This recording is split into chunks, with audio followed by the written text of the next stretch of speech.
Hello, guys. This is Navneet Khan, and I am a master's in defense and strategic studies, and all I deal about defense stuff.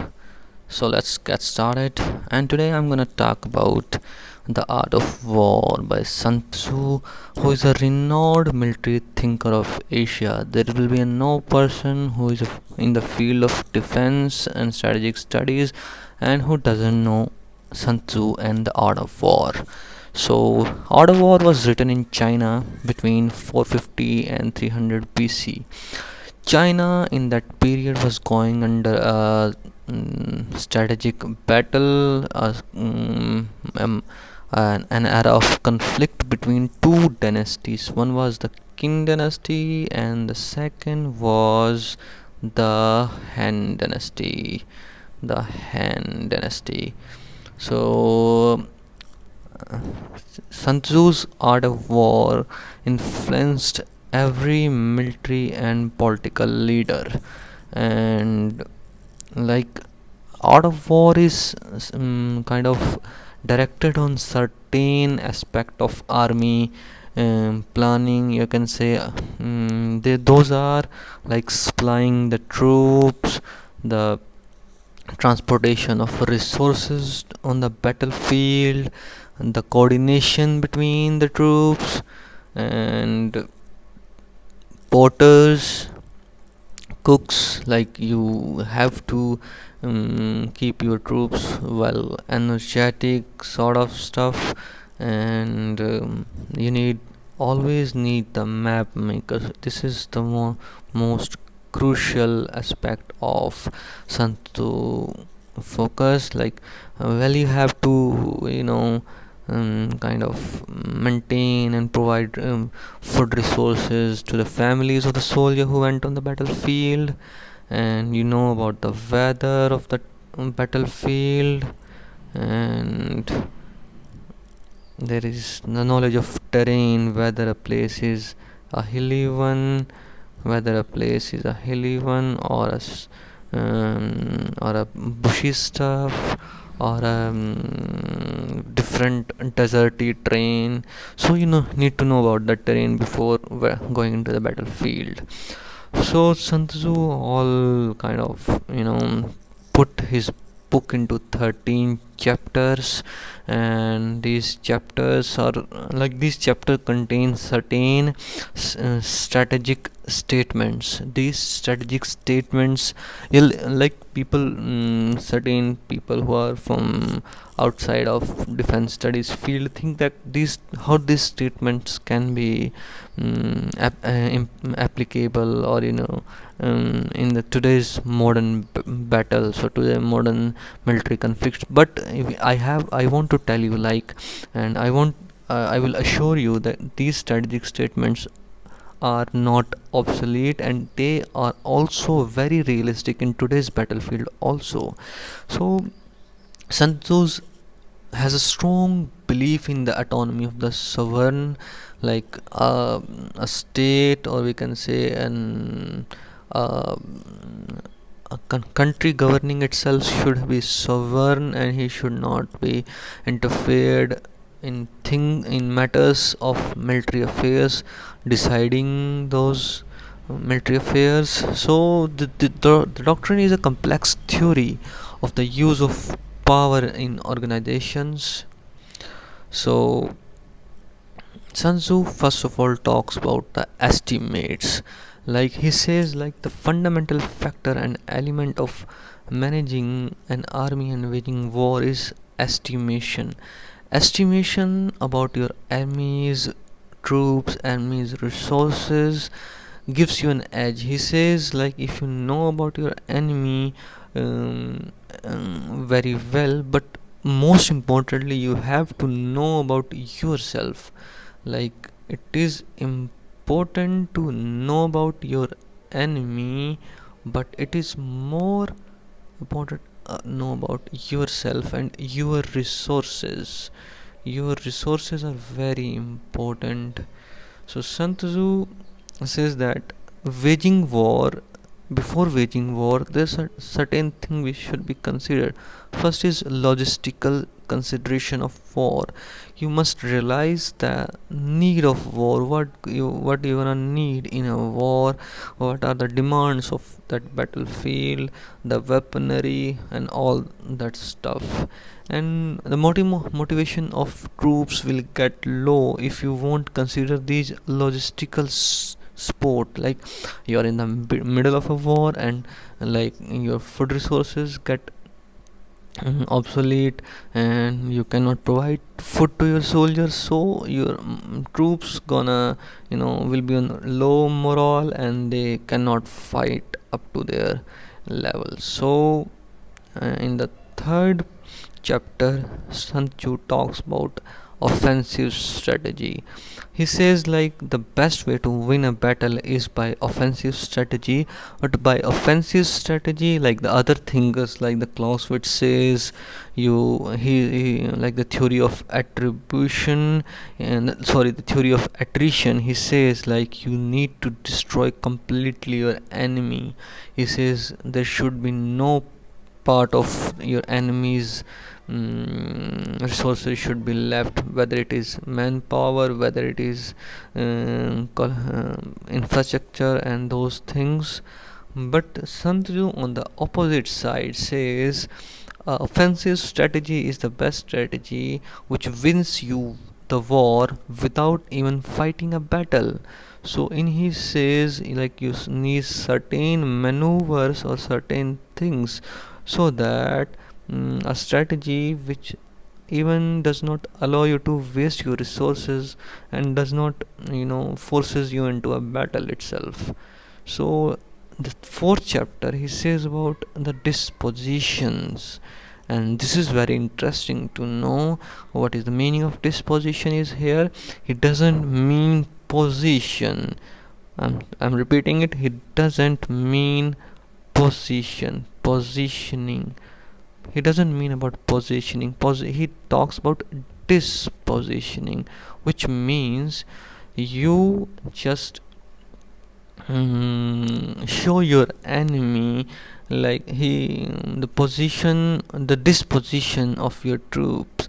Like this is a place, and like this is I call place A, this is a place B, and Santu says disposition, like you show your enemy that your troops are at this position. You show your enemy that your troops are at this position A, but in actual you just position majority of your troops at position B, and by this your enemy completely lost the way. He gives you an edge, and you can like the enemy forces its troops all the way to the A position, but from the position B you can attack your enemy very easily. And this is the witness of the classical work done by Sant Tzu. The brain behind that thing is that it is a hidden maneuver kind of stuff. So in the fifth chapter he talks about energy. He talks about energy in the terms of control of resources and organizations. Like it says about you have to maintain your troops energy and organization, but he talks about you can just say you can also control the resources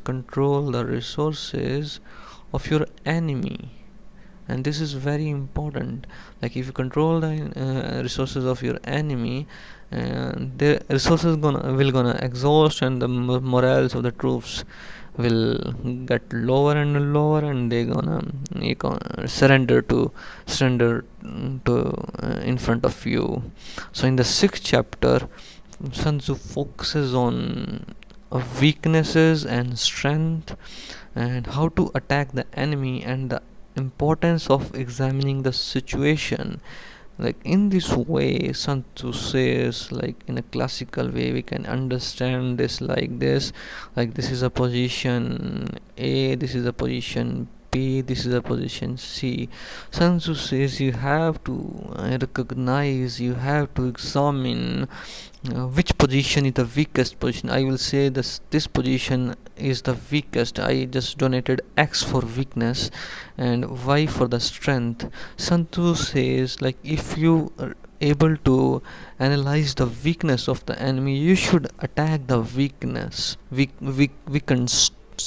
sport. But if you make the mistake in analyzing the strength and the weakness of the enemy, then you're gonna completely lose the war.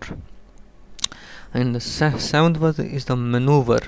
The maneuver, Sun Tzu says, like, maneuver means like positioning your resources in a broad way, like, you can say, like, these are tanks, and sending tank to A position or whether B position, and how many resources I should devote to different location. This is the meaning of maneuver here. So eighth is the nine variable. Then these ninth variable, the nine variable are very important, like for a effective leader, that the recklessness which leads to destruction, and cowardice which leads to capture, delicacy of honor which is sensitive to shame. If your leader is delicate to honor, he is sensitive to shame, he is which can be provoked by insult. So over solicitude for his men exposes him to worry and trouble. Like, if the leader worries too much about their soldier, then it gonna lead him to worry and trouble. So in the ninth chapter, Sun Tzu like talks about the actual battlefield stuff now, like how to position your troops, your resources, and how to march in certain specific ways, how to, like, attack your enemy. And so Sun Tzu again focuses on the strength and weaknesses of an army, and based on their marches, like, he now gets into the operational aspect of the battlefield, when he says, like, if certain army like goes to a battle in this way, this is a certain classic defense march, in which like there are the defensive troops and there are the attacking troops. So Sun Tzu says you have to attack these soldiers according to this formation, this marching formation according to its strength and weaknesses.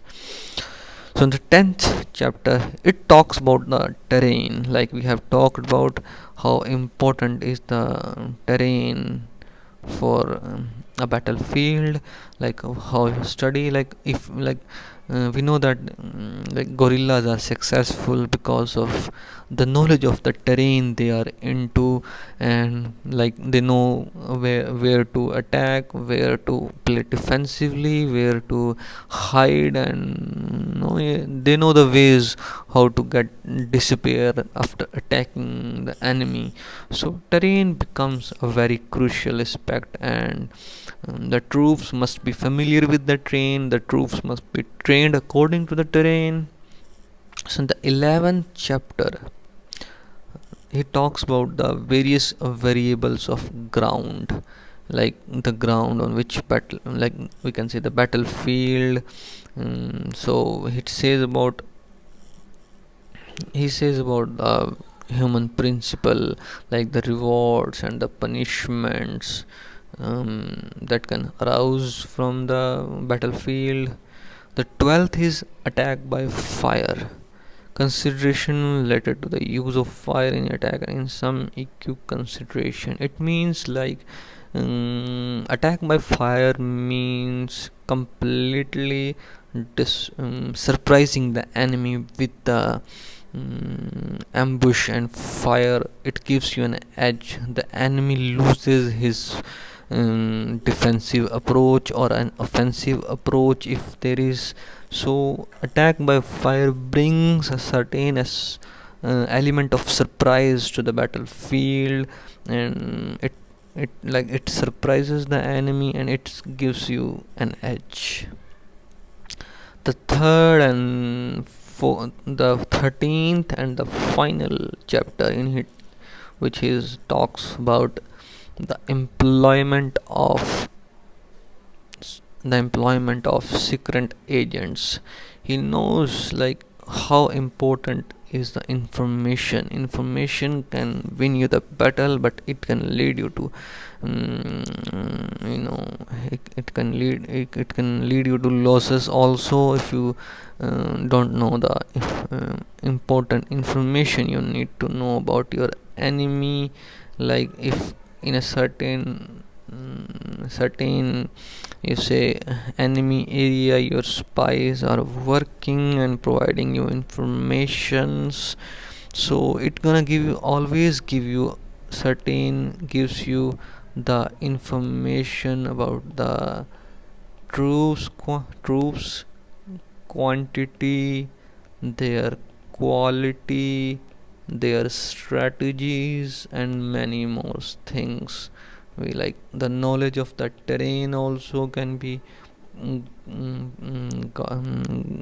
obtained through the spies. So spies are very important in to win a battlefield, especially certain resources should be diverted to for maintaining the secret agents, and it's very important. So in the final we can say Sun Tzu strategies are not only applicable to the battlefield or in a war. It like companies can also use the these strategies of Sun Tzu on an organizational level, work group level, individual level, or you can say second is the coercive there are questions which are raised on Sun Tzu's strategy, like whether Sun Tzu strategy is on based on coercive manipulation,